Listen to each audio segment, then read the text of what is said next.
Ողջույն հարգող գներեք այս ուշացումին այսպես սած ինչպես Հայաստանի մեջ կսեն տեխնիկական պատճառներով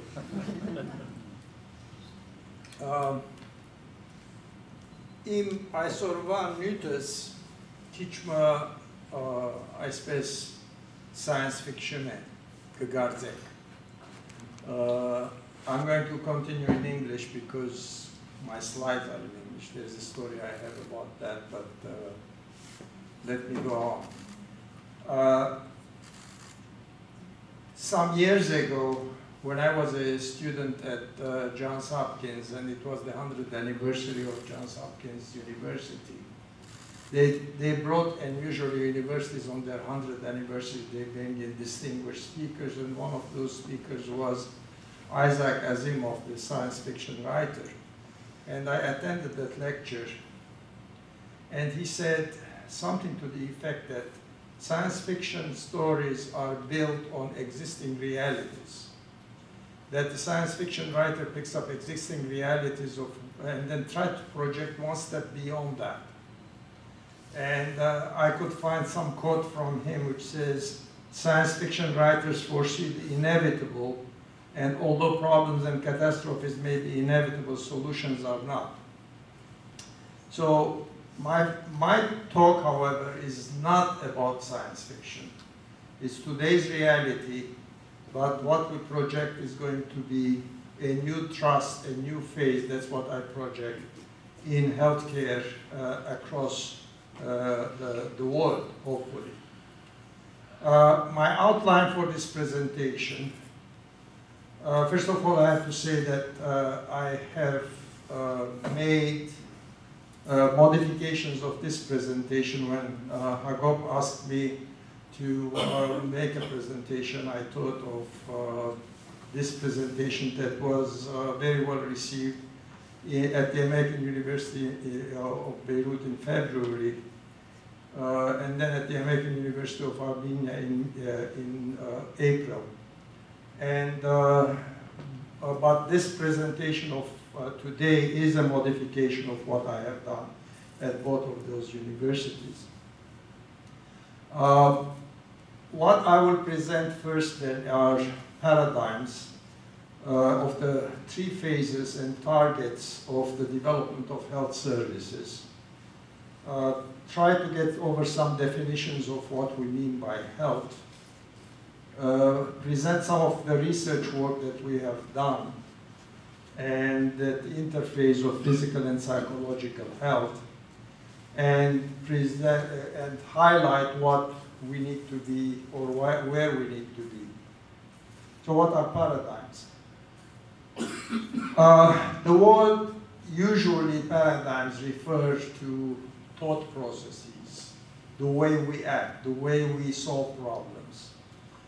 Thomas Kuhn, who's a historian of science, gave paradigm its contemporary meaning. It says, set of practices that define a scientific discipline at any particular period of time. So it's a very much of an applied perspective in terms of how we do things, how we solve problems, how we investigate problems. The word paradigm synonyms include example, model, pattern, standard, archetype, exemplar, prototype. But it's what leads a profession. It's what leads a scientific discipline. It's the basis for scientific disciplines. In public health, for example, we have a problem-solving paradigm. How do we it's an overarching paradigm that defines the activities in public health. We have several models of problem investigation, and as well as how we develop programs and evaluation and assessment. In medicine, we have the standard patient investigation paradigm or model. Whether you're practicing medicine in the Timbuktu or you're practicing it at Harvard or UCLA, you're using similar patterns of approach in getting your information, getting your data, and examining the patient. Medicine has got other philosophies, alternative medicine paradigm, traditional medicine paradigms. These all exist. Here's a nice cartoon that I picked up some years ago, and I have to read it over there. Did you feel that, Zippy? Yeah, but just barely. It was ever so subtle, hardly noticeable. What was it? A paradigm shift. So paradigms are long-term ways in which we do things in science, in professions, but they change very slowly. And that's why it's nice for educators to pick up on the paradigms of the discipline and inculcate that first in the students. And that's what we have tried to do some years ago at Hopkins. Now, let's look at the health services. And there are several phases that we have gone through. Our first era, which was yesterday, is an era where we were focusing on acute infectious diseases in the 19th century, early 20th century, and in many developing countries. The theory behind it was the germ theory and transmission of these diseases.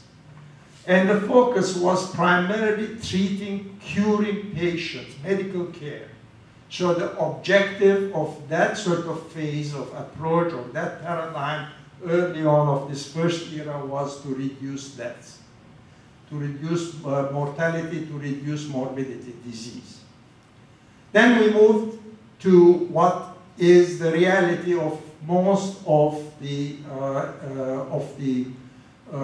practices in many countries, to the second era, where we started seeing these chronic diseases, and these chronic diseases were chronic problems and gave also an opportunity to think about prevention. So there were multiple risk factors that were identified, whether it was cardiac, cancer, and otherwise. And the focus of this second phase was, how can we make life disability-free, and how can we prevent disease? Again, first we had the disease treatment model, then we have the disease prevention model. Now, let's take a few examples here. Here's a major problem in the United States today. This is one of the most crucial public health problems, and it's increasing and worsening every day. Every year, we're getting a worse picture. The darker colors are coming on to dominate. This is obesity. Obesity in the United States is a pandemic, a major epidemic. This next slide, again coming from this sort of thinking of preventing disease, looking at what are the most important factors that could be caused by behavioral, what are the most important causes of disease that are preventable, including smoking, which leads the way, obesity and inactivity, drug-induced motor vehicle accidents, alcohol, sexual behavior. These are all different types of preventable factors that could lead to decrease in disease and death.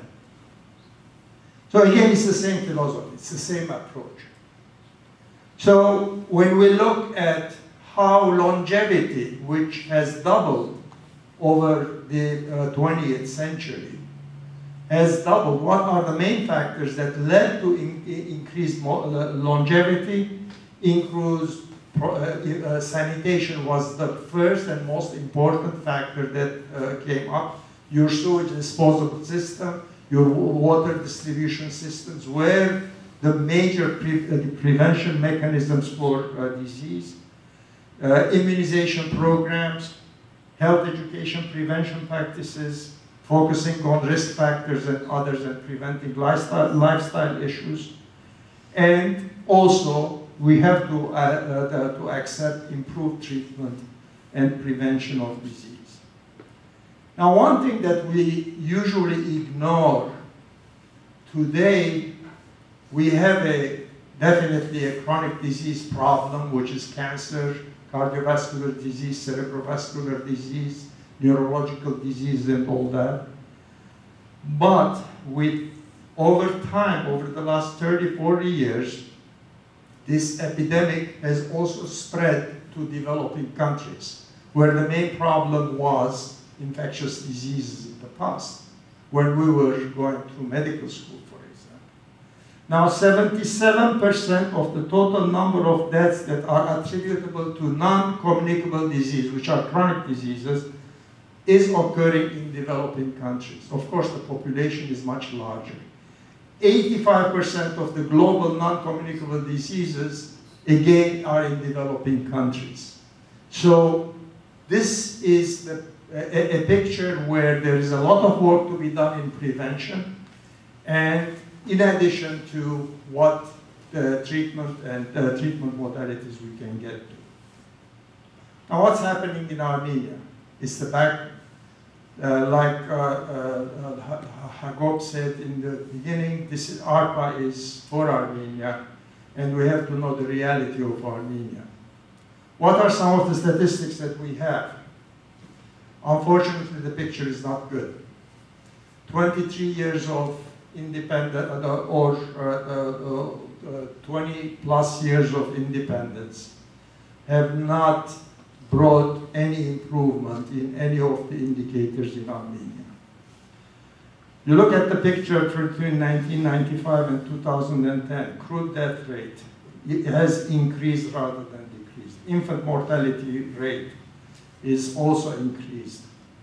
Life expectancy is stable, maybe increased by a year, but that's within statistical variability. Birth rates have been stable recently. Now, with regards to diseases, morbidity rates, in all of these diseases, the picture is not better than what was at the dawn of independence of Armenia. Now, what does this tell us? This tells us that the approach, that much of what has been done by the diaspora and by the oligarchs of medicine in Armenia in focusing on specialty medical care has not worked. Armenia is worse or at best where it was 20 plus years ago. All that quote-unquote investment in sophisticated equipment, etc., that was sent by diaspora has not achieved a change in the major health indicators of the country. This is a reality which dictates to us that the efforts that we have done will not pay unless we look for alternative approaches and alternative paradigm in addressing healthcare problems in Armenia. Now, some years ago, and this is partially also a system problem, one of our professors at Johns Hopkins in the 1980s, Carl Taylor, he was the first professor of international health in the country. He visited one of those Soviet or socialist countries. When he returned, he was asked, Dr. Taylor, what do you think? How was the system of healthcare in the country? Why? And his answer was, the system has got the right anatomy, but no physiology. That is what the situation was during the Soviet model, which was very much gave lip service to public health, but essentially was a medical system, highly medicalized system. There was an epidemiologist for 10,000 people, but when I saw what they were doing, they didn't know anything about modern epidemiology. So the system was nicely mapped, but it was not working. So structurally correct, but the processes do not lead to right outcomes. It is not enough to have the right anatomy, but there should be an efficient physiology. the system should work. So what's this third era? What is the subject of today's talk? The third era, which is tomorrow, hopefully, and some of it could be starting today, is our focus on achieving optimal health. It's things like looking at the life course, not just individuals at a particular point in time, but how things build up and then how they work. It's considering the lifespan. It's how health is affected across generation. So this was a model that was pushed forward by Lester Breslow, was the previous the dean at UCLA School of Public Health. Now, moving from this sort of thinking, the next few slides I will try to bring in my own thinking about this. What you see are three sort of things: curative, preventive, promotive, or what I call salutogenesis. Salutogenesis meaning building health. Salute in Latin meaning health. So that was a word which was coined by an Israeli anthropologist some years ago. It's a building or generating health. Now the model I can foresee on this is that these three approaches can be implemented in parallel. We need all three approaches, but we need to give the proper attention to all three levels of health, both curative, preventive, and salutogenesis. Now, is this happening? Is the paradigm, could we see this change in the paradigm, this subtle change happening in the current environment that we are in? Some years ago, our dean at Johns Hopkins, Al Summer, was my classmate. He was a great fundraiser. He said, he had a couple of mottos that he used about the School of Public Health. And one of the mottos that he used was, we save lives millions at a time, not one at a time, but millions at a time. We prevent lives and all that. Al Summer was able to raise $400 million from people like Gates and Bloomberg and all that. The school is named after Bloomberg, after $300 million from Bloomberg. So this has picked up. Last year, the new dean of Columbia School of Public Health is using the motto, public health adds years to life and life to years. This is a Christmas card or a New Year's card that I received from her. And you can see the dominant words there are health and health and health. And whether it's global health, human health, all over the place. Human rights, etc. And then more and more publications and others are focusing on health. Some of the talk is about prevention, but essentially how do we move in this direction of thinking about health rather than about disease. So what is health? WHO definition years ago said absence of death, disease, disability, dissatisfaction. This is sort of again disease pathology mentioned. But the last sentence of the WHO definition has also stated that it's not just the absence of disease, but also some positive aspects like physical, mental, social well-being. That's part of health. This is the sort of promotive perspective. It existed. It existed long ago.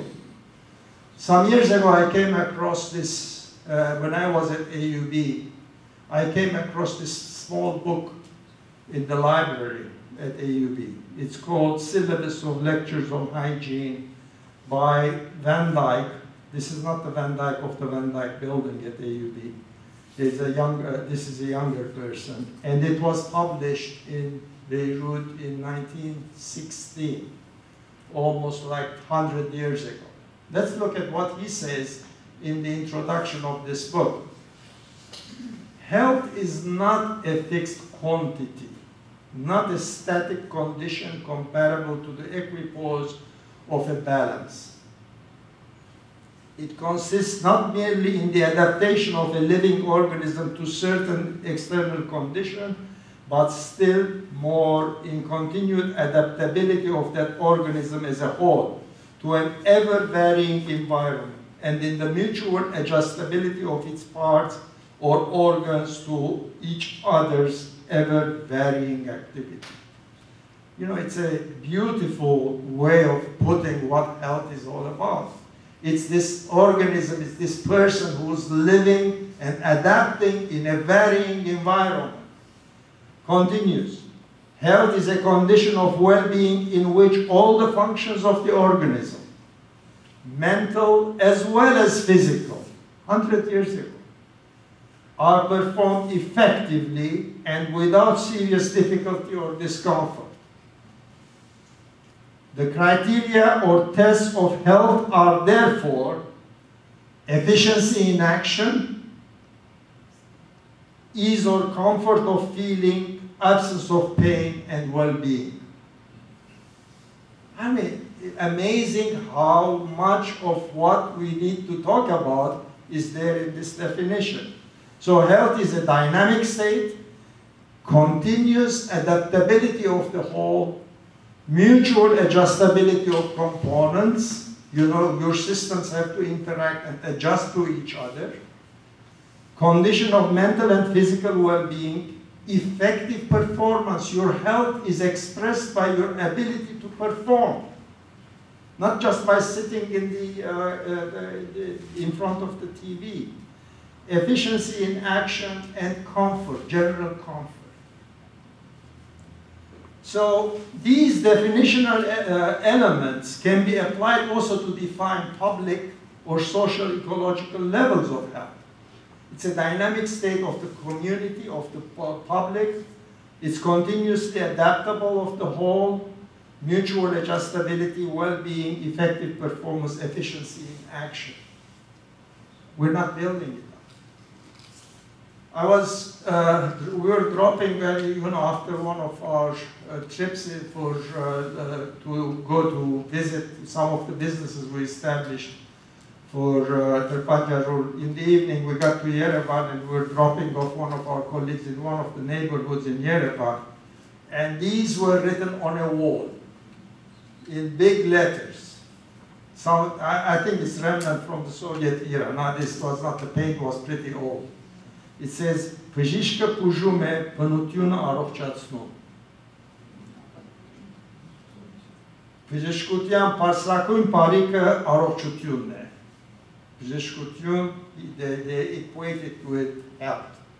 Medicine with health.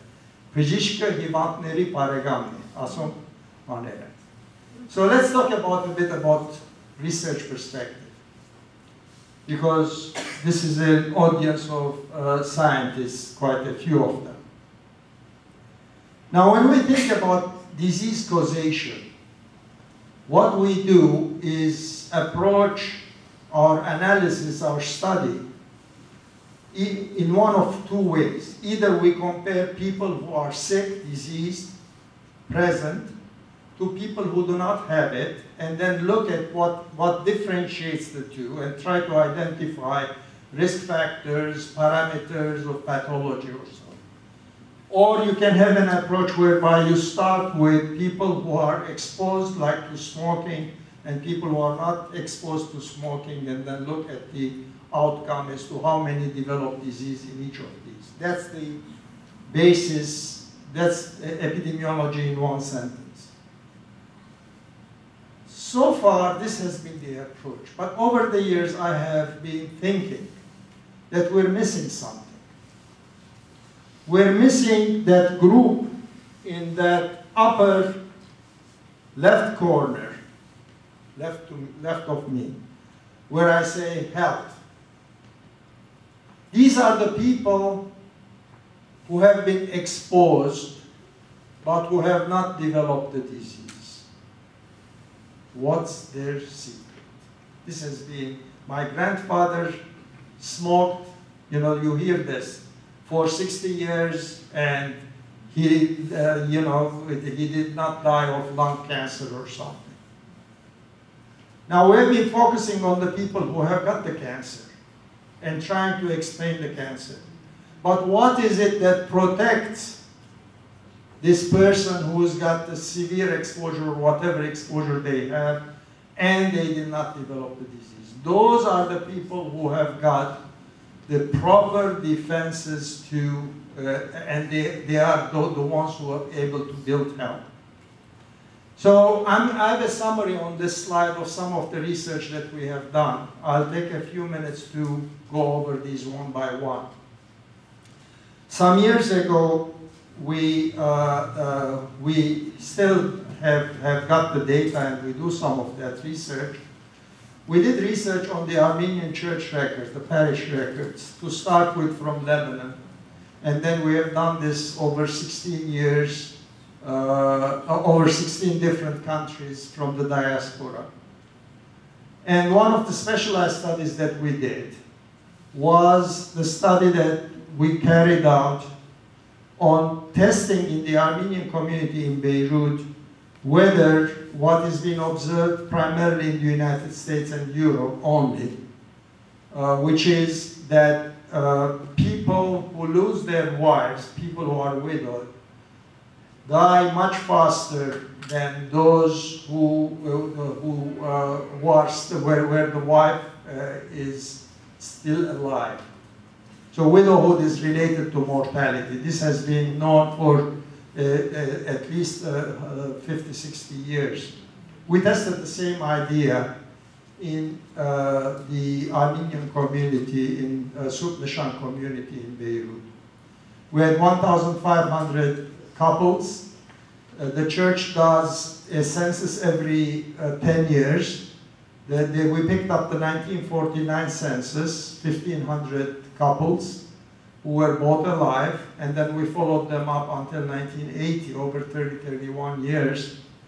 And we started by just looking at the church's records of mortality and of death records and otherwise. We could get about 60% follow-up. Then we had Hayrabet, your relative, who was such a great church servant, and just by interviewing him with the list of people that we were not able to locate, we could get another 20–25% follow-up as to what had happened to these people. Then we still needed to improve our follow-up. And there is an approach that was initiated by Sona.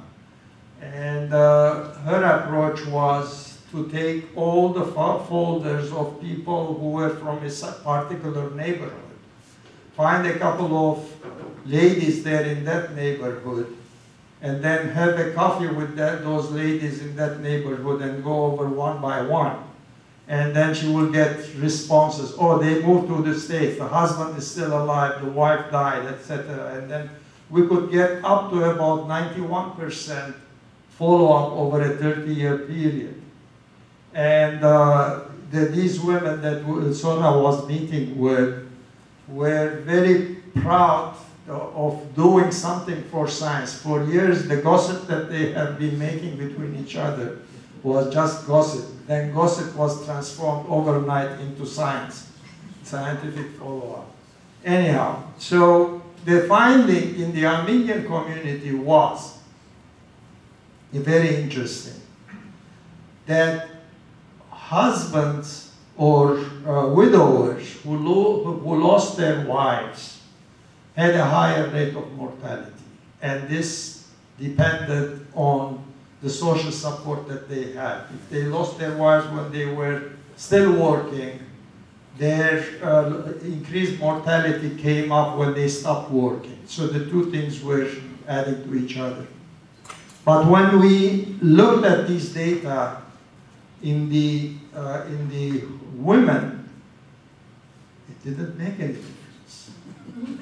there was no increase in mortality in women. Now, one of the explanations that we had is that with women, when they lost their husband, soon their status improved. And that's the reality in our Armenian community and in the East in general. Remember Bej Broshian's Medz Nana, this very respectable matriarch, no husband, she dominates the family. And that's what happens to, so for men, losing their wife there was loss of dignity. There was loss of status, loss of support. For women, it was improvement. Improvement in status, improvement in dignity of the women. Now, another study that we initiated following the earthquake in 1988 was to look at psychopathology following the 1988 earthquake and the follow-up at that point of 4 years. Now we have studies which are following up the population from the earthquake zone survivors for 23 years. We have got already about 3 or 4 papers published, and we have got another 15 which is in the making. The thing which was interesting in those studies for me was that people who that when we studied 1,500 adults and used these psychological tests, out of the 1,500 adults, 80% could be categorized within one or other or more than one psychopathology. Whether it was depression or anxiety disorder or post-traumatic stress disorder. So we focused our initial studies on, what are the determinants, and then we have established a relationship between amount of loss and these psychopathologies. But then it came up to me that how about that group of 20% who did not have any psychopathology or who lived through this disaster with as much intensity as the others? What was the vitamin that was protecting them? That's the group that we should be studying. The category which is exposed but does not develop the disease. So we're following that up. Currently we have got that. Now, another study which I'll show some data is about retirement homes. Again in Armenia, in Yerevan.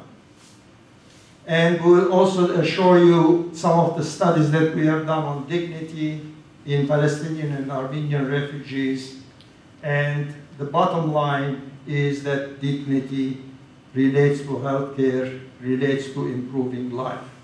Now, how about this study on health and depression in retirement home versus household residence? We have seen that personally we have probably many of you have had older parents who used to live at home and then when they moved to Ararat home or a retirement home, probably you have noticed an improvement rather than worsening of psychology of those people when they moved to that retirement home. But this was a study that one of my students, Zara Strabian, initiated, that we did it with her. This was her thesis. What we did was pick up 104 residents of a retirement home and 111 people older than 65 at random who were living in their own households. And we used two instruments, the SF-36 which is a short form, which measures physical as well as mental health. It's a short, quick way of assessing that. And also Geriatric Depression Scale, GDS, which has 30 questions on that. Interestingly enough, and as we had seen on a personal level, the psychiatric or psychological scores were lower in retirement home, which means they had less psychopathology when they were in retirement. And you can imagine the retirement homes or nursing homes in Yerevan. This is not Ararat home at all. Of course, these people were in the retirement home because they had worse physical problems. And that's why the physical aspect of it, while the mental scores were lower, the physical scores were lower in the retirement home and the mental scores were lower in the household, people living. And depression was significantly higher in people living in their own households. So resident mental performance significantly better but poorer in physical health. Now, we have done a number of other studies whereby we have developed a 16-question questionnaire for assessing dignity in human populations in there. One of those was a study that was carried out by one of my students at Johns Hopkins. She did her study on 400 people in the West Bank in UNRWA clinics, and looking at a variety of characteristics and validating the questionnaire as an instrument for assessing dignity. And that study was able, which is published study, was able to relate dignity with both psychological and physical health. Using the same instrument, we tested the same this in people in Armenia, refugees as well as people living in their own households. The citizen group, for both the citizen group and the refugee group, there was a strong relationship for both physical as well as mental health with regards to dignity scores. The higher your dignity score, the better you are off for both physical health and mental health. Now, when we talk about dignity, and I've been working on dignity for about 5 or 6 years now, when we speak of dignity, dignity is not just a personal dignity, but also a national dignity. And we as a nation, I think we continue to pay the price, both health-wise and mental-wise, of loss of dignity following the genocide. As a nation, our dignity has been injured so badly that we still have not recuperated. Maybe ARPA got us a bit more of that improvement there, but still and independence has helped. But let me show you some data from our parish record studies. This was something that we discovered in our data analysis from church records for Beirut and Lebanon. And look at the infant mortality rates. In the 1800s, and this was a stable population that existed in Beirut. The average infant mortality rate that we have estimated based on baptisms and infant deaths records was about 90. Then after the genocide, this doubles and goes on high for about 20-25 years. Here is another analysis of the same data whereby we're looking at comparing infant mortality rates in churches which are in camp areas, in Burj Hamud, at the Karantina and all that. And then churches which are in non-camp areas. Again, you can see that the increased mortality goes on for 20, 25 years in the population. So the genocide did not just kill there. It continued to kill for 20 to 40 years, going on and on, because of the socioeconomic problem, dignity, etc., all these complex factors that came on board. But the interesting thing from our parish records from about 16 different countries is that our community, whenever they get an opportunity of physical security as well as ability to grow socioeconomically, like it has happened in India even in the 19th century, we find amazing infant mortality rates in our community over there of about 70 or 80, when probably by then the Indian population had something like about 400 infant mortality rate in that population. So as a population, as an island there, which has appropriate socioeconomic and security and the sort of dignity lifestyle, we were able to be even much better than, 4 or 5-fold much better than the local Indian population. Now, one thing that is important to notice is that people from the East, I learned this from one of my students years ago, she's now a professor at AUB. Western cultures are guilt-based. Things are right or wrong based on some inner conscience, and then you make a decision on that basis. Guilt sort of leads the culture, while the East is shame-based. They used to tell me that while we were in Beirut during the war for 12 years, what's going to happen to this country when kids of 14 years old are killing people and have got these guns and all that?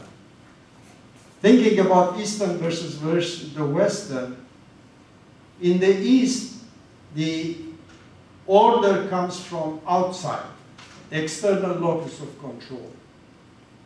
In the West, it's an internal conscience thing. So, once the war ended in Lebanon, did you hear anyone picking up a gun and going on a rampage of killing people? I don't want to continue the comparison. You have had the Vietnam War 40, 50 years ago, and there are still veterans who are suffering from the crisis of conscience that they lived through. These are two different things. Now, what's the difference? How does that help us in public health? In the Eastern model, it's easier to convince people. Things could change almost like overnight at the public level if you can find the appropriate leverage to influence the public. In the West, you have to convince everyone individually. Everyone has to digest and make a decision on their own. This is a big eye-opener. This was a big eye-opener for me in my life. I get students, for example, here. I had a student at Johns Hopkins who, for 4 years, followed me up on one question as to why I did not correct that. You know, he thinks that I did not correct that in the right way. His question. In Beirut, the same course, American university, but local students, you know, when they fail in the exam, they come to you and they start crying. And the argument is not about the substance of the exam. It's about what am I going to tell my parents, how am I going to, losing face, not being able to think. This is the sort of external locus of control. So, we talk about inequities in healthcare, inequities in health, in terms of differences in mortality and morbidity within the different communities or within the different racial groups in this country. In the future, these are not going to be just measured by mortality or morbidity or medical services, but in terms of healthy behavior, healthy policy implementation, opportunity for building health in a healthy environment. So the new alphabet of health is that our current model is a disease spectrum model, which is pathological, that we start at one end, no disease, at the other end is disease, and then we have different stages at which you can be detected, disease produces disability, etc. In the future, or the third phase, health is going, this spectrum has to be replaced in our mind by a physiological model, which is we have a continuum, we can develop a continuum of improving health in all its dimensions and quality of life. There is no limit upon which we cannot reach if we decide to. Here we're concerned with a new vocabulary and using some of the terms of Van Dyck of 1916. Functionality, productivity, adaptability, compliance, homeostasis, alertness, dignity, mobility, etc. Now, Avedis Tonavidian, who was the father of quality assurance in medical care, developed this classic thing. He's known by this, and the institutes that were built on his name use this structure, process, outcome. It's not input, process, output, because in medicine we deal with outcomes rather than outputs. So what we're concerned with in quality in health is physical, social, cultural environment.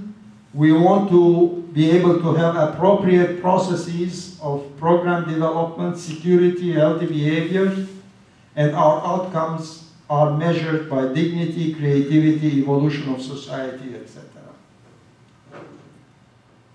Couple of points is, number one, building health does not require sophisticated technology. You know, we don't need these computers and all that.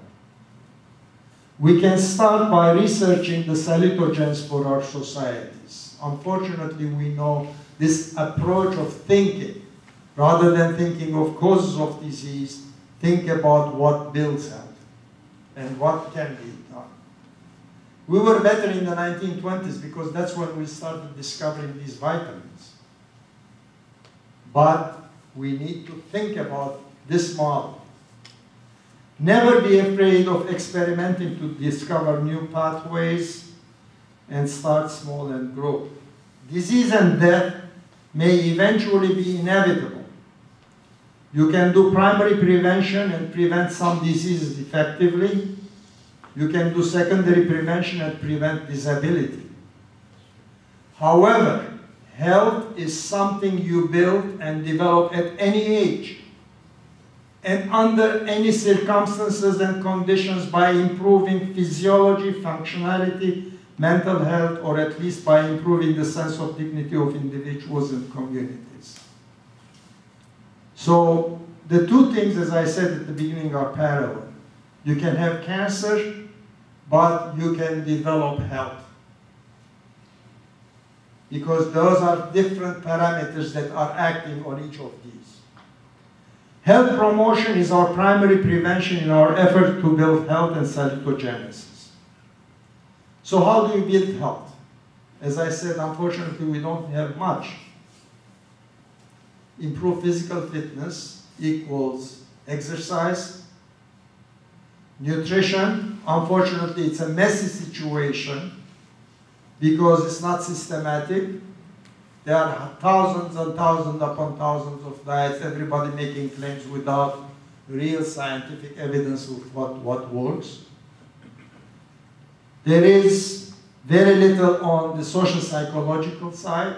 We're just started digging on the dignity. I just got to this morning half an hour on the phone with another student of ours who has just finished a PhD on dignity in Georgia, actually, from Johns Hopkins, and mental health. This is very important in being able to keep your alertness and build, trying to continue building neuronal bridges.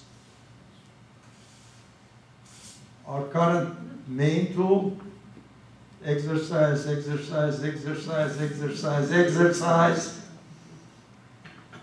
Exercise prevents. That's one thing that we knew. Coronary heart, hypertension, colon cancer, psychopathology, they are all, it's a great preventive measure. But also exercise builds and improves everything else that we define in our, what is our concept of health. Functionality, productivity, adaptability, homeostasis, alertness, dignity, mobility, etc. To finish, I recommend very strongly to read this book, which was written by Gostanzarian. The title of the book was America. Unfortunately, this was published in Armenia. The book America is published, is not available because it's published in Hayreni Kamsaki. This edition that was published a couple of years ago in Armenia is called Miatsial Nahangner. It is about US. 1936, he took this trip across the United States, fascinating reading. You know, he didn't just go to Fresno and New York, but all over. And he's got great observations, which are truths today even. But I like a lot of these thoughts that he has over there. Ճիշտ ես ավելի եմ քան ես, իսկական հայությունը այդ ավելին է. I am more than myself. Genuine Armenianness is that more. I translated that or rephrased it to about health.